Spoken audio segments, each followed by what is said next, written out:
बहुत पुरानी बात है। एक जंगल में गुरुकुल था जिसमें बहुत सारे बच्चे पढ़ने आते थे।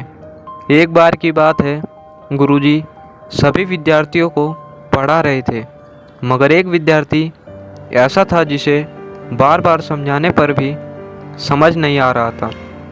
गुरुजी को बहुत तेज गुस्सा आया और उन्होंने उस विद्यार्थी से कहा, जरा अपनी हथेली तो दिखाओ बेटा। विद्यार्थी ने अपनी हथेली गुरुजी के आगे कर दी। हथेली देखकर गुरुजी बोले, बेटा तुम घर चले जाओ, आश्रम में रहकर अपना समय व्यर्थ मत करो, तुम्हारे भाग्य में विद्या नहीं है। शिष्य ने पूछा, क्यों गुरुजी? गुरुजी ने कहा, तुम्हारे हाथ में विद्या की रेखा नहीं है। गुरुजी ने एक दूसरे होशियार विद्यार्थी की हथेली उसे दिखाते हुए कहा, यह देखो, यह है विद्या की रेखा, यह तुम्हारे हाथ में नहीं है, इसलिए तुम समय नष्ट ना करो, घर चले जाओ और वहाँ अपना कोई और काम देखो।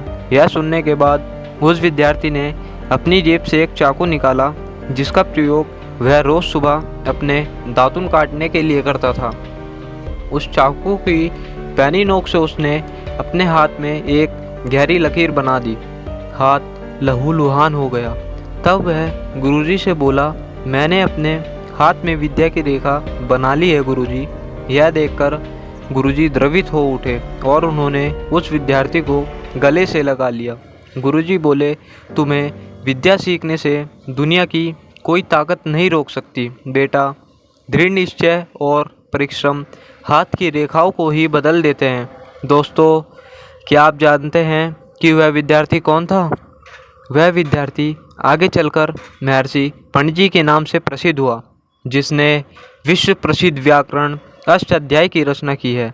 इतनी सदियां बीत जाने के बाद भी आज 2700 वर्षों बाद भी विश्व की किसी भी भाषा में ऐसा उत्कृष्ट और पूर्ण व्यापक का ग्रंथ अब तक नहीं मिला।